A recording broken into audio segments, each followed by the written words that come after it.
Thank you for tuning in to Hacks and Hobbies with your host, Junaid. In Season 2 of Hacks and Hobbies, we're visited by our amazing guests coming from all walks of life who want to learn their story, their struggles, and their journey on how they got to where they are today. So stick around.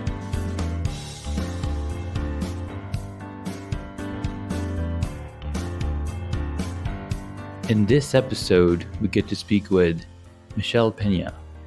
She's a publishing and social media consultant.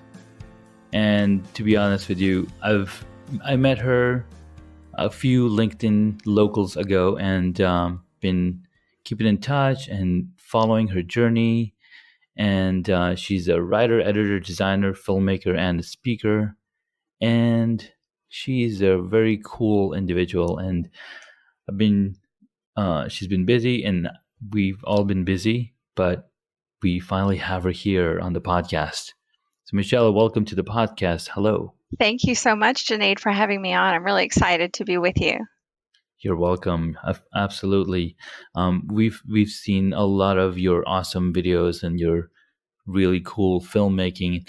And I was looking at your LinkedIn profile, and we have 409 mutual connections. I was like, wow. All great people, I know. Absolutely great people. So, Michelle, tell us a little bit about yourself. You know, how you got started, what makes you tick, and what's your journey? Sure. Yeah, I'd love to talk about that. For those of you who are new to learning about who I am, I'm Michelle Peña, as Junaid already so kindly introduced me, and I'm located in the Washington, D.C. metro area. And I'll start backwards a little bit and bring you to, the point in my career where I'm at today. So many years ago, I started working as a technical writer, and then I transitioned to being a publishing director, and then worked exclusively for many years as a graphic designer. And that tends to surprise a lot of people. They don't realize that I had that background as well. But I worked exclusively. Yeah, I think maybe you didn't even know either, Junaid. And that was a lot of fun and really fed my creative appetite. Because I've just, very, very creatively driven in whatever career interest I've ever had. And then after working as a graphic designer, I actually left that job unexpectedly because I thought that I was going to be relocating from DC to Chicago. And then, a long story short, we actually didn't have to relocate. So that was great news. But unfortunately, in the process of thinking that I was moving, I gave my boss at the time ample notice. So this may be a good lesson for all of you out there. Probably you don't want to give your employer too much notice in case things change, which was my case. I ended up not having to move.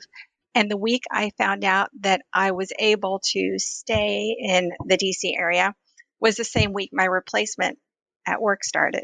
So I was literally training my replacement when I got the news. And so it was talk about mixed feelings. I was excited, but, sad. My boss and I had cried together when I told her I was moving because we had such a great working relationship. But actually, this real experience really taught me that, life has so many unexpected twists and turns, and we don't know what the heck it's doing. We don't know where it's taking us sometimes. And it just never pays to panic because I'm actually in a much more interesting space right now, career-wise.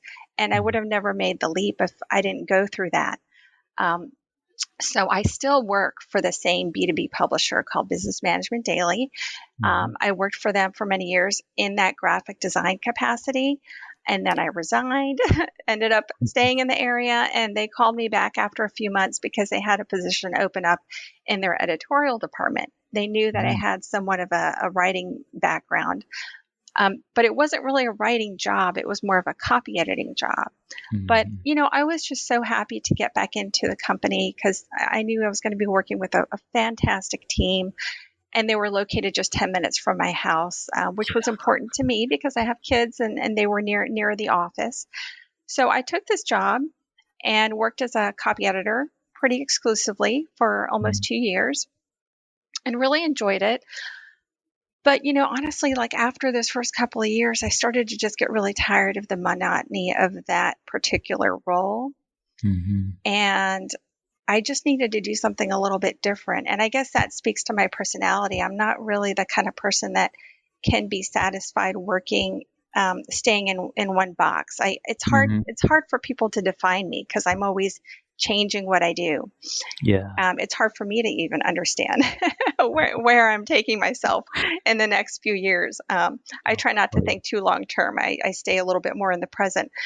But anyway, after working in that copy editing role, I wanted to stay in the same company and started to look for opportunities within the company to create like new enterprises for myself, things that would feed my creative needs and yet still be valuable for my team. So I spoke with a couple of my colleagues and learned that they actually were in need of support, writing support. They needed someone to help them bring in more original content for their publications, their books, primarily their newsletters. So that opened up a whole new door for me to start writing again, because actually it had been a long time since I was writing, many years.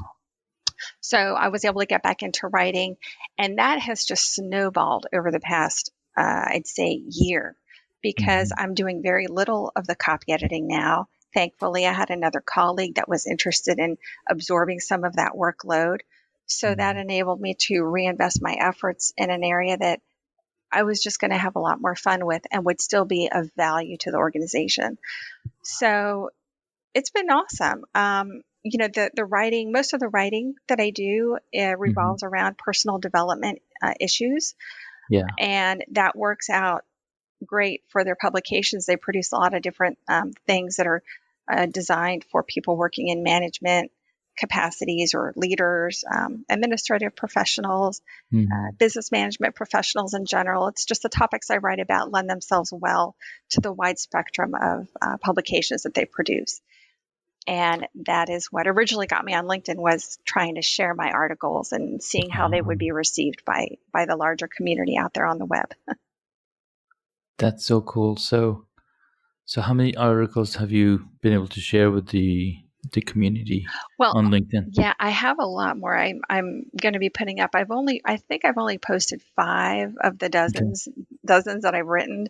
I need to go back on and post them. Originally, I was posting those first articles because I was a little bit nervous about getting back into writing. I felt excited about it, but also kind of bashful because I don't necessarily like to be front and center. Like I'm not the type of personality that's really extroverted, despite what you see from some of my videos. I'm actually quite the introvert. I'm not shy, but I'm just more introverted, which is different. But when you are writing and doing social media and doing videos, you really have to put yourself out there. And so me sharing those early articles, it was a reflection of the baby steps I was taking at that point in my career when I was starting to get back into writing and looking for that positive reinforcement from whoever I could connect with online. And LinkedIn was a new space for me back then as well. Even though I had my account for so many years, it just sat there collecting dust. I had to clear the cobwebs and log back in and figure out what my password was. And then it just, again, snowballed. There's that word. The community was so loving and engaging and uplifting. I just fell in love with the whole LinkedIn family and that I met online, and the relationships I've developed off the platform, including our friendship. Janae is very special to me. So it's been nothing but good things all year long coming from my interaction online. Yeah, that's really cool.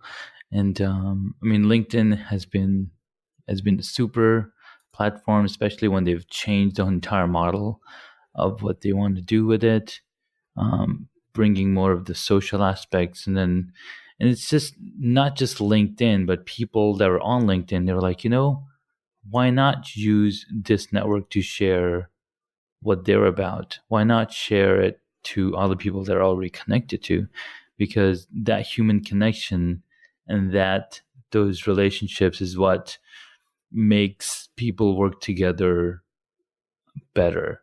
Because like you said, you had to clear the cobwebs, and you've been on LinkedIn for a while, and I'm in the same boat. I've been on there since the very beginning, and every single thing that I had, it was just a resume post place for me, and I was just constantly connecting with recruiters, and I never really used LinkedIn as a platform to find or connect with people to find jobs.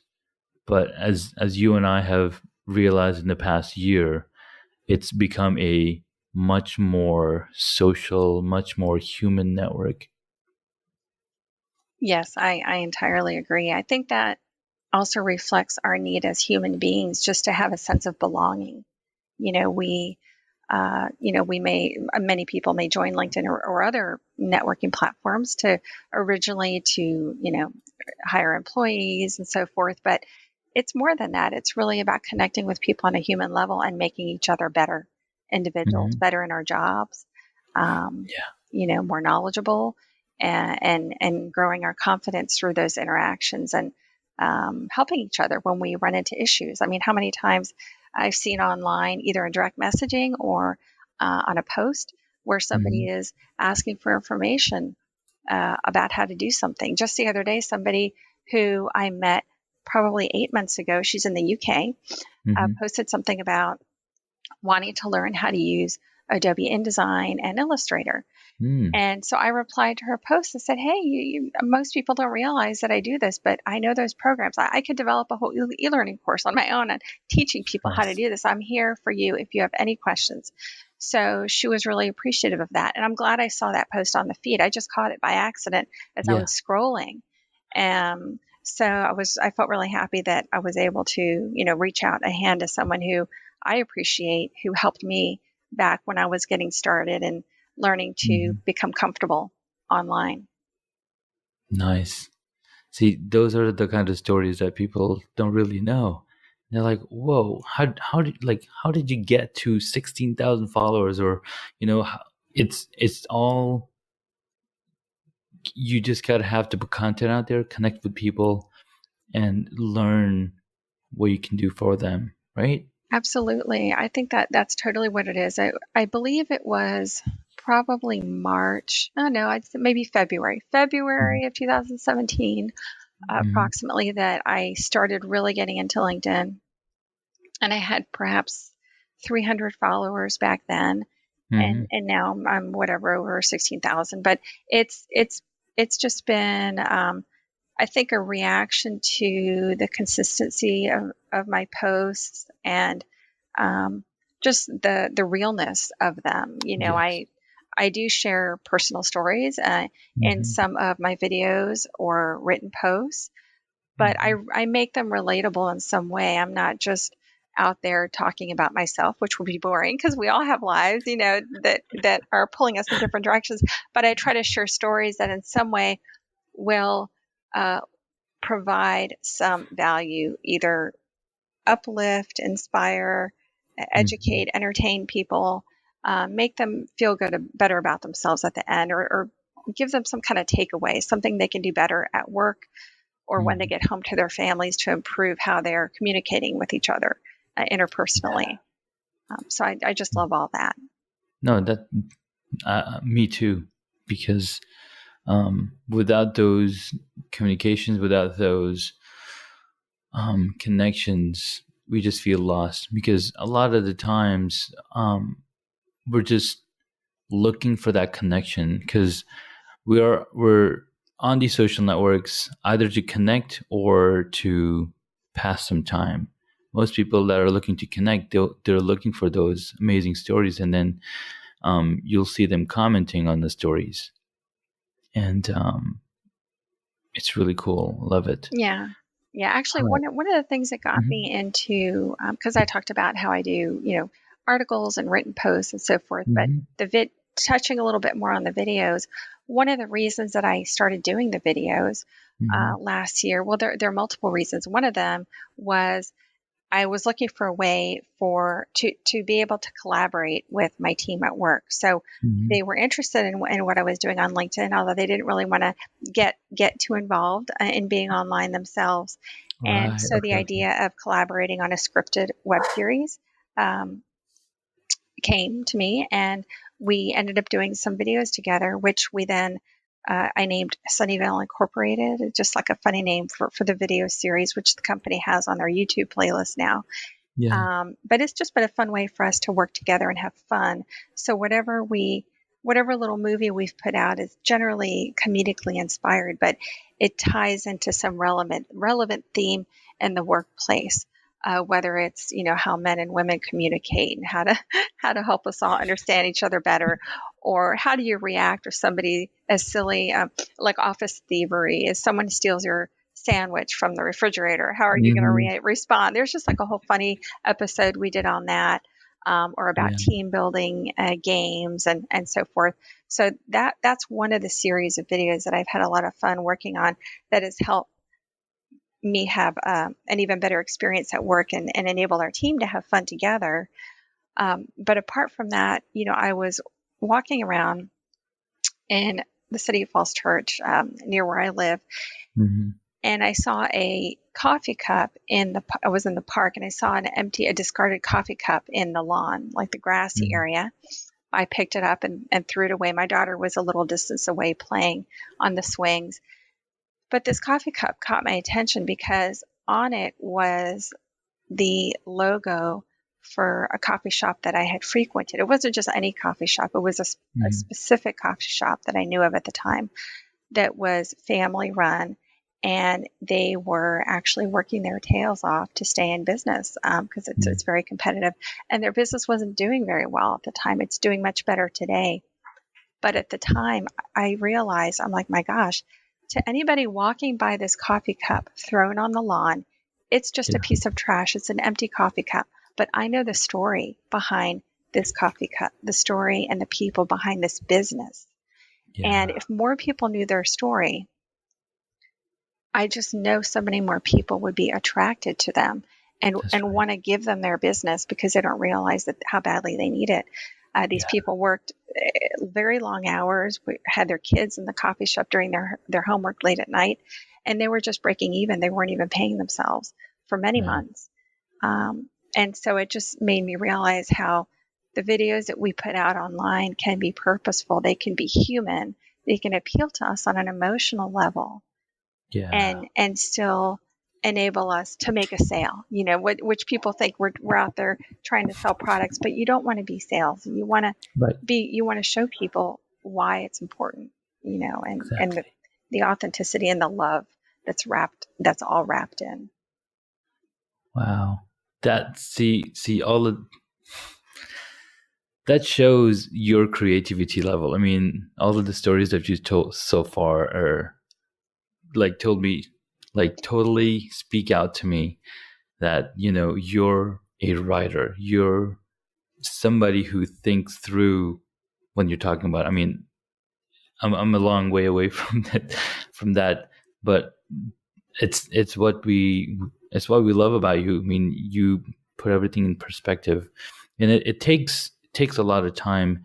And I think a lot of the things that we do with our life, and the journeys that we take, and the things that we do help us become that kind of person. And so what I've seen so far is, you've been a graphic designer, which gave you that creative edge, and ability to pull out all the creative colors and the passion. And then being the editor, you know being able to read through other people's writings, and then get the fluff out and get to the point, made you a better writer. If What do you think? Does that make sense? Yeah, no, I totally agree. I really do. I think that all that goes hand in hand together Mhm. really, really nicely. Yeah. The same creativity that I would apply in my design work, I apply in my writing and in the video work, and it definitely Hmm. all there's a common ground there. And it's funny because when people refer to me as a writer, which I very much am, it's Hmm. so funny how I actually even had to get over my own imposter syndrome a couple years ago, getting back into writing, which I wanted to Hmm. do, and I took the initiative to pursue that, but I'd worked in that graphic design role for so many years. I almost thought, wait, I can't possibly reconnect with that writer side of my brain. How am I Yeah. going to do that? And as soon as I decided that I wanted to do it, it happened. So it's you telling yourself that you want something badly enough and you're just going to make it work. If me today, if I could talk to myself 2 or 3 years ago or say 3 years ago when I was still designing, Yeah. the advice I would have given to myself just 3 years ago was that the same energy that you invest in dreaming, whether it's a small dream or a big dream, it's the same amount of energy. So I would have told myself to dream bigger, because that's all it takes is dream bigger and allow yourself to go that way. I think it's important to set goals. I also don't like to get too far ahead of myself, because I worry sometimes if you make a goal that's really hard and like a hard and fast goal, you aren't really living for the now anymore. And you're always chasing that imagined future where everything might be better than it is today. But it is important to think a few steps ahead and not let fear hold you back from trying something new or reconnecting with something that you used to do.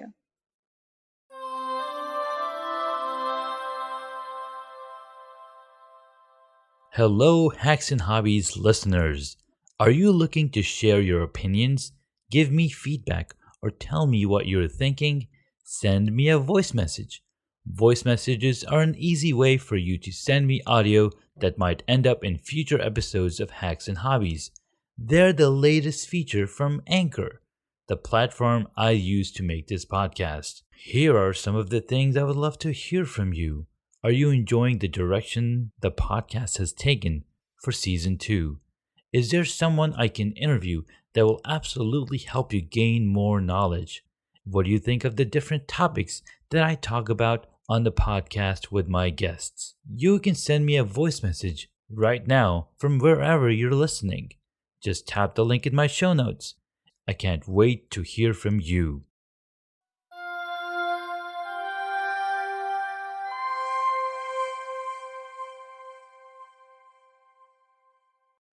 You're absolutely right, and facing my fears and getting into doing the podcast, right? So I started a podcast last year. I was like, and I had wanted to do it for a while, and I even started one about 2012 with my cousins, but we weren't able to take it too far because of the time constraints that we had. We were in different time zones. The applications and the software that was available wasn't as high tech. But I mean, I had resolved all those issues, but it all came down to, okay, you still need to spend time, curating the content. You need to spend the time to edit the audio, get it all cleaned up, and then put it out there for the world to hear. Absolutely. Yeah. Yeah, I've seen you posting a lot more on Instagram, and it's so exciting when I see a new episode come up. I want to check it out right away because I've learned so much from listening to the other guests that you've had on. It's wonderful, and I'm glad to see you doing that. I actually need to do the same thing. You're inspiring me because, like I said, I've written so many articles and I have so many videos that I run in tandem with them for the company, and just for myself, that I need to share those more widely. I need to go back and actually post much more of them on LinkedIn. Find ways to repurpose them. I've got information about even how to quickly turn an article into more of a video with background film and captions that I want to experiment. So I have a lot of content, but I'm trying to look into new ways to also sharing that. So that's why I'm still holding on to so much. But seeing you crank all these episodes out, it gets me going. I'm like, all right, I need to channel Janae's energy. I'm so glad, because I'm looking at everybody posting videos on LinkedIn. I was like, oh my God, I haven't posted any videos on LinkedIn, but I'm still building content with this podcast. You definitely are. And the videos I've seen you do are great. I think it's important to remember also that, our audience is so large and not everybody consumes information the same way. we have videos, there's articles, there's podcasts. Just there's so many different avenues through which people are accessing their content, and so it's good I think, to diversify. So, Absolutely. like you've done a podcast, and if there's information in the podcast that you learn about that can make a good article, you could probably just write something relatively easily that would come out nicely, and there you go. Now you have an article on LinkedIn that you posted as well. Absolutely. So what I've been doing, so I'll tell you a little bit too, because I've been researching a lot on automation and setting systems in places. So, like for example, setting up this call with you, right? So I'm using a scheduling software that you go in there, you schedule your appointment time, and then the software sends an email reminder. First, it just sends a confirmation, then it sends a reminder. So I've worked on those templates to make sure that it sends you the correct link. And I figured out why it was sending the wrong link or not putting the lower cases, because when you put in your name, you usually put capital, usually capitalize the first letter, and it's basically grabbing that exact name and sending it out as a link. And there's no control over, okay, what is going to come out. So there's systems in place that you got to put. And what I've been discovering, I've discovered a few tools, especially for podcasting. So if, like you said, you have a lot of content, written content, there's an Amazon service called Poly. And Amazon Poly will take your written articles and convert it into audio. And I don't know what it sounds like, but I'm guessing it might sound like Alexa, because she's essentially taking those same words, written content, and converting it into audio. Oh, that's fascinating to learn about. I'm glad you mentioned it. Yeah. So if you do have a blog post, I haven't tested it yet. I have some testing areas set up for me to test that out, but I haven't done that yet. But I've been I've been doing blog posts since 2006 and 2005. And I have a lot of written content on my other blog posts that I'll go on there every once in a while and I'll share an article about this and that. But I'm not sharing that stuff on LinkedIn. I should be, because of my broad technology passion in the different things. And so I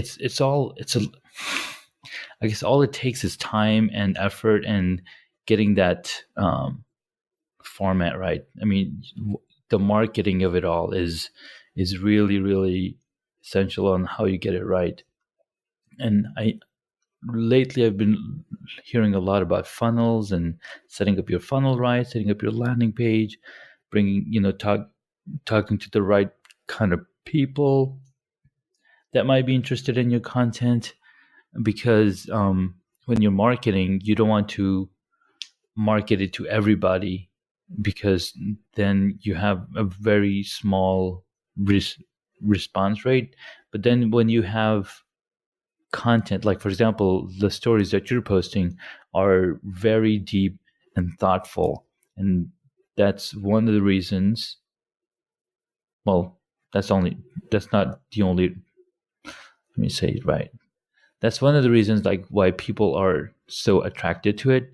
But then also how LinkedIn markets that content, because they want more engagement, they want more people seeing more content. And it's weird how they have their algorithm set up. So yesterday I saw this video that Errol talked on, and the question was, what are you going to do when Instagram goes away tomorrow? Because there's so many people flocking to Instagram, right? There's so many people flocking to the latest platform. So this gentleman said, well, it doesn't matter what platform your information is on. What matters is the idea that you talk about. Like, for example, Jesus is the greatest influencer. There was no Instagram, there was no LinkedIn, YouTube. It was all word of mouth, and so as long as you have good ideas and you're reaching out to people, you should never have to worry about these platforms and what's happening to your content. I agree. I think it's just totally, it's brilliant. I think as long as you're staying in a consistent habit of producing your content and sharing it through whatever channels are available at that moment that you're comfortable with, just keep doing it, because you'll continue growing your audience and continue growing in your skill in your craft. And Yeah. if you do have your own website, that's wonderful, because like you said, you can then learn and properly establish the sales funnel and process to get people coming to your site to look into your services, products or Yeah. services. Actually, it's funny because being on LinkedIn for the past year, although I'm working full time for this publisher, I've always had a side business as well.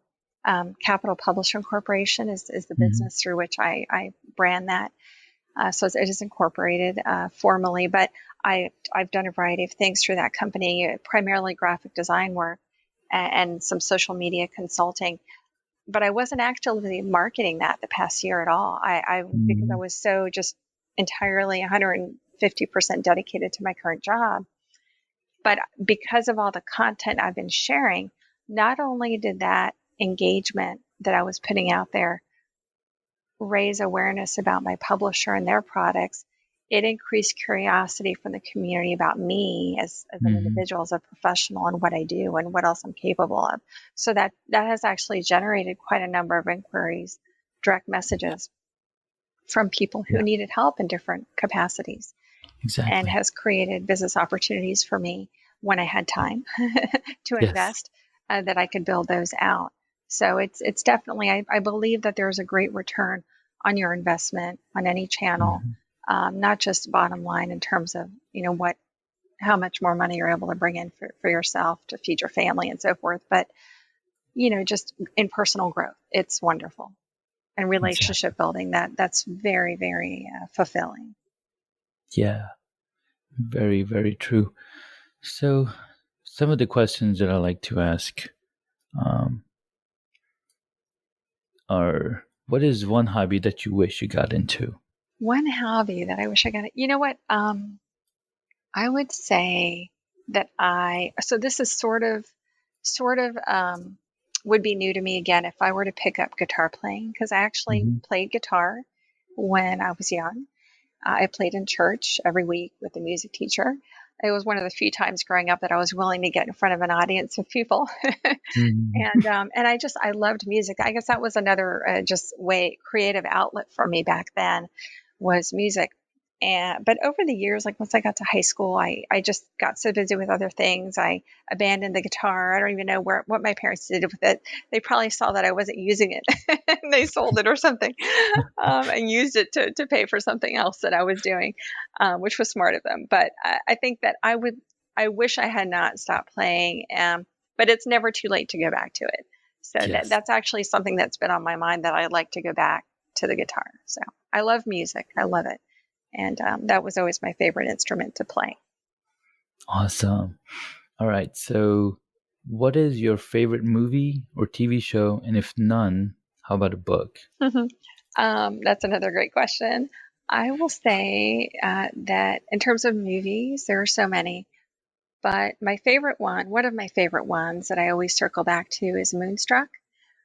That's not a movie that a lot of people may instantly know or remember, because I believe it was in the late 80s Okay. that it came out, but it starred Cher. She won Best Actress Award, Oscar for it, I believe.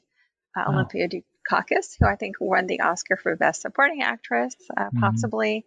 And then Nicolas Cage and Danny Aiello. There's some great actors in the movie, and I love it because it's a romantic comedy, which is always fun. I'm very drawn to those, but it's not just any kind of romantic comedy. It's just these characters are so wrapped up in turmoil. They each have different stories going on throughout the film, and the longer the movie goes on, just their lives converge, and it's interesting to see how their relationships either break or become stronger. Yeah. So it's just funny. I don't want to give away all the good parts, but I'd highly recommend Moonstruck. It's really fascinating. Awesome. I will have to check it out. I've not seen that movie, but Nicolas Cage in this, I do have to check it out. He's one of my favorite actors. I don't know why, but he's just got a very, very certain thing about him. Yeah. And the movie's set in Brooklyn. It's in New York, so it's just Oh, really even better. it's really appealing to watch. Just it's Yeah. very visually appealing on screen, and it's moonstruck because in a way one of the characters is the moon, and it's so huge at different points of the movie, and it sort of shows how the moon has some kind of magical influence over these frail personalities that are being featured throughout the movie. So it's really interesting. You know, one interesting fact about the moon is that the moon will bring in, like, it pulls, because if you've noticed, the moon also creates higher tides. And for example, in ocean cities, when it's full moon, you have higher tides than when you don't have the full moon, because it has a magnetic effect on everything that's on Earth, which is really, really cool. Cool. Now, okay, so what is your favorite superhero? Oh my gosh, my favorite superhero. You know, now that you asked me that, superhero. It's funny because it's reminding me of a conversation that I just had last Mm-hmm. week with a class of second graders. Do you have time? Of course. Um, so I was, and this isn't quite superhero, but it's a superpower. So Mm-hmm. I was standing in front of a class of second graders. I'd left work in a hurry, skipped lunch to go volunteer at art class to lead a Mm-hmm. project. And I got there, all the second graders were so excited. And I was getting ready to like introduce this wildflower collage we were all going to build together. And just very impulsively and adorably, one of the little kids raised her hand, and she looked like a little junior reporter. She had the pencil neatly tucked behind her ear and like this quizzical look on her face. It just, it made me laugh. And she just said, "What's your superpower?" And I said, "Oh, okay." It completely threw me off. But I told her that seeing the good in others was my superpower. And she let out kind of like an impressive "whoa." Like, what is that about, really? How do you see the good in others?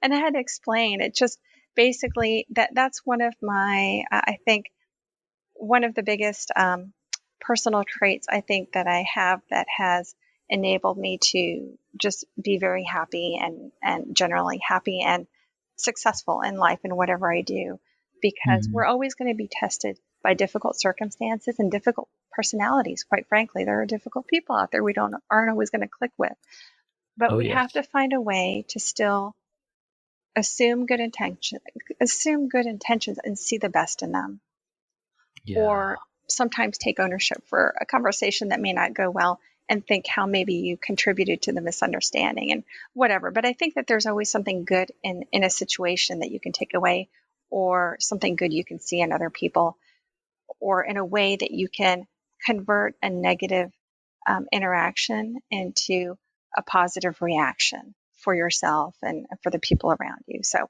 that was my superpower, I told her. So That it is. was a neat lesson for the class. I think they enjoyed talking about that because they all had Oh, stories of their own about difficult people, difficult kids. no, that's an absolutely neat lesson, even for our audience over here. What's funny is, last night I just finished watching. There was a 3-part season on DC TV series, Supergirl, Flash, and uh, the Green Arrow. And towards the end of it, Green Arrow is like Supergirl and the Flash. They always look for the good in everybody, Yeah, even the villains, even the bad people, because there's always good in people. You just have to pull it out. You just have to believe in them to pull that out.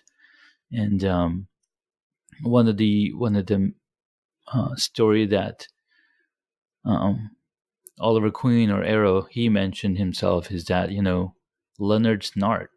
he was a bad guy, but now he's with the legends because there was good in him, and they were able to, he was able to believe in him and pull it out.